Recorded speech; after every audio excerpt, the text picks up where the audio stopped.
at babala!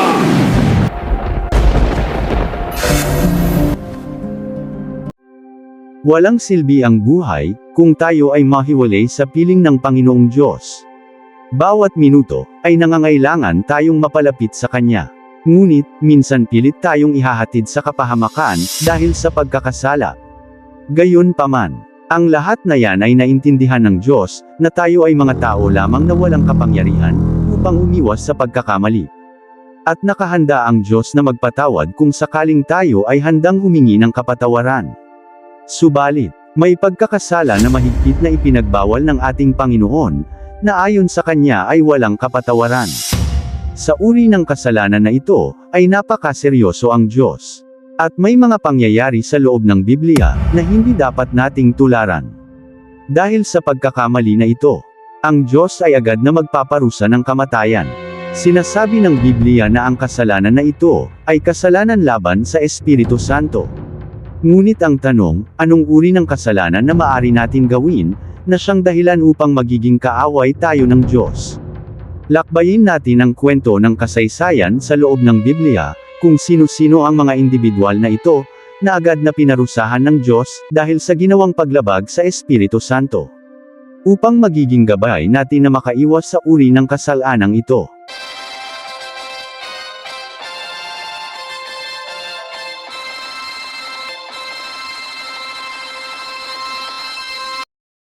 Mahirap tukuyin ang pinakamalaking kasalanan sa pananaw ng Diyos, dahil ang lahat ng kasalanan, ay paglabag sa Kanyang banal na pamantayan.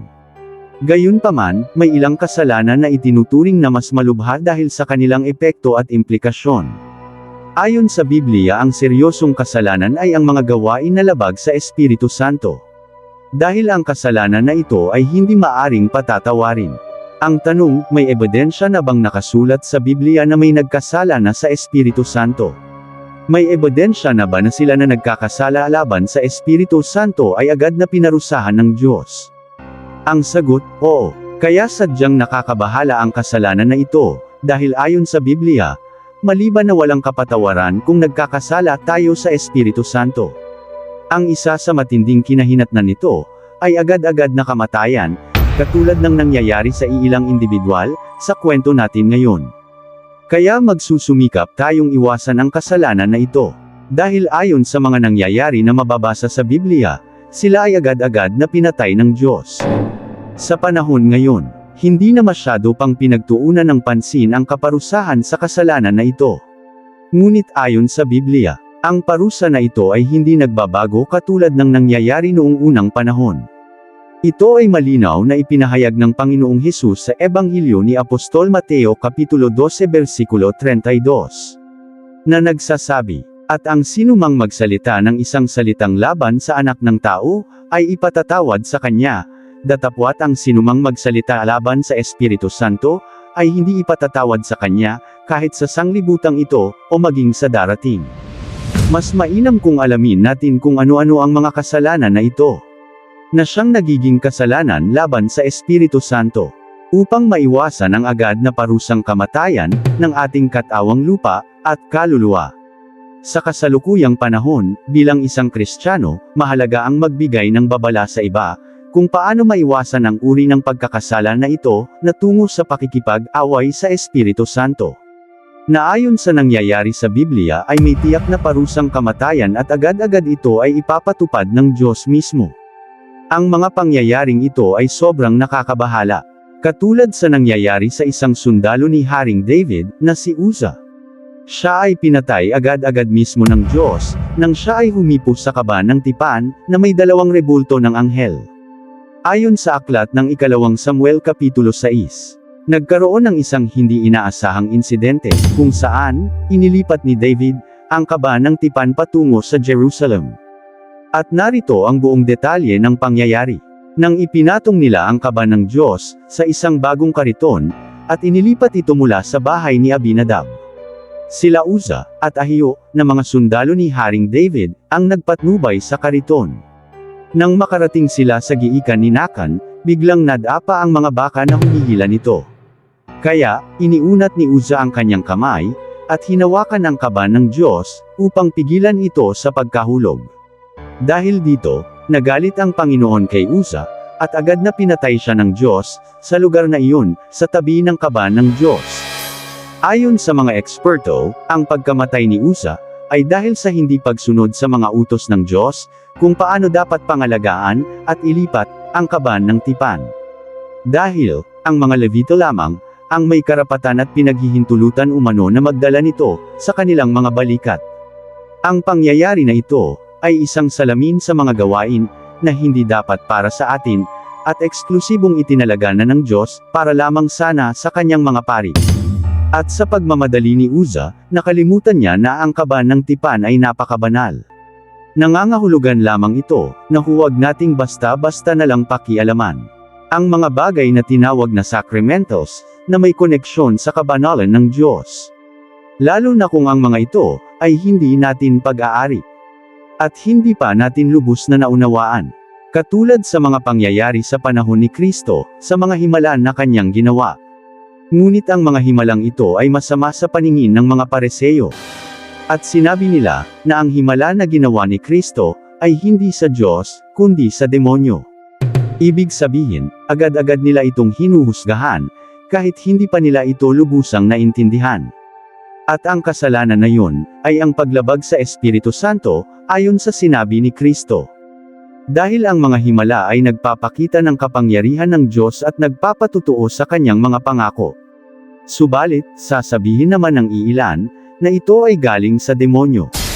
Ang pagsasabi ng ganyan ay tiyak na yan ang pangangaral na nabibilang sa pagkakasala laban sa Espiritu Santo na walang kapatawaran kahit sa susunod na mga daigdig. Malinaw na ang kasalanan sa Espiritu Santo, ayon sa karamihan ng mga interpretasyon ng Biblia, ay ang patuloy na pagtanggi sa Diyos sa kabila ng malinaw na katibayan ng kanyang ginawang mga himala sa pamamagitan ng Espiritu Santo. Ito ay hindi isang hindi karaniwang kasalanan, kundi isang pagtutol sa katotohanan. Sa Aklat ng mga Hebreo Kapitulo 6 versikulo 4, ay nakasulat ang isang babala laban sa mga taong tumalikod matapos maranasan ang mga pagpapala ng Diyos. Ito ang sinabi, sapagkat paano pang panunumbalikan, upang magsisi ang mga tumalikod na sa kanilang pananampalataya. Dati naliwanagan na sila, nakausap ng makalangit na kaloob, at naging kabilang sa mga tumanggap ng Espiritu Santo. Malinaw na ayon sa Biblia, ang pagtalikod sa nauunang paniniwala ay ang pagkakasala laban sa Espiritu Santo. At narito ang kwentong malinaw na naglalarawan sa pagkakasala laban sa Espiritu Santo. Sa Bagong Tipan, isang matinding pagkakasala laban sa Espiritu Santo, ang nangyayari sa buhay ng mag-asawang Ananias at Sapira.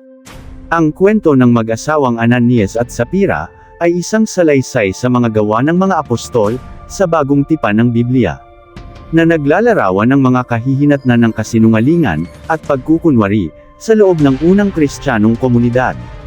Si Ananias at ang kanyang asawang si Sapira, ay nagbenta ng kanilang ari-arian, at sila ay nangangako, na ang benta nito ay kanilang ibibigay sa Diyos, bilang handog.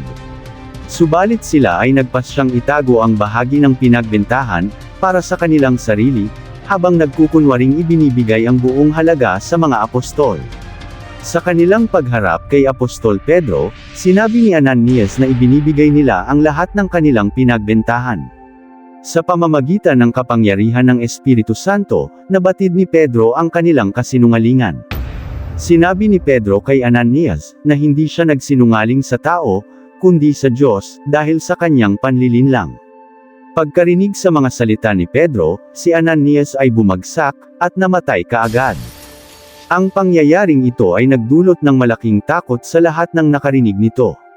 Pagkalipas ng mga 3 oras, dumating naman si Sapira, na kanyang asawa, na walang kaalam-alam sa nangyari sa kanyang mister. Sa oras na ito, si Sapira na naman ang tinanong ni Apostol Pedro, tungkol sa halaga ng kanilang pinagbenta. At nagsisinungaling din si Sapira, at sinabi na iyon ang buong halaga. Dahil dito, sinabi ni Pedro, na siya ay nakipagsabwatan, upang subukan ang Espiritu ng Panginoon. At siya rin ay mamamatay. Kaagad siyang bumagsak, at namatay, at inilibing sa tabi ng kanyang asawa. Ang kwento ni Ananias at Sapira, ay nagtuturo ng ilang mahahalagang aral.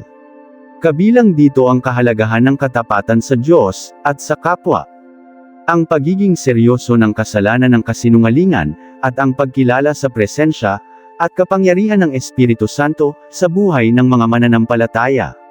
Nagpapakita rin ito na ang Diyos, ay nakakakita ng puso, at motibo ng bawat isa, at hindi maaari na siya ay linlangin. Ang kwento ni Ananias at Sapphira, sa mga gawa ng mga apostol, ay nagpapakita ng malubhang kahihinatnan ng kanilang kasinungalingan, at pagkukunwari, sa loob ng unang Kristiyanong komunidad.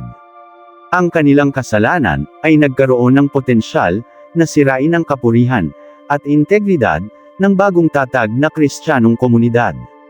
Ang mabilis na pagpaparusa, ay nagsilbing babala, sa iba na maging tapat at may takot sa Diyos, at ang aral na matutunan natin, sa kwento ng kanilang buhay, ay ang mensahe na kung maaring iwasan na lang muna, ang pangangako na may kasamang pangalan ng Diyos, dahil pag ito ay hindi natin matupad, tiyak na magdulot ito ng kapahamakan sa ating buhay, kaya kung ayaw, sabihin na hindi, at kung maari, ay sabihin na oo, dahil pag nangako sa maraming salita, ay sa demonyo na ito ayon kay Kristo, dapat nating tandaan na ang Diyos ay banal, at makatarungan, hindi niya kinukonsinti ang kasalanan, lalo na ang mga kasalanan na ginagawa sa kanyang pangalan. Sana po kahit kunti may napulot tayong aral sa video na ito. Ito po si Kuya Tem, ang inyong lingkod sa pangalan ng Ama, ng Anak, at ng Espiritu Santo. Maraming salamat po sa inyong panunood.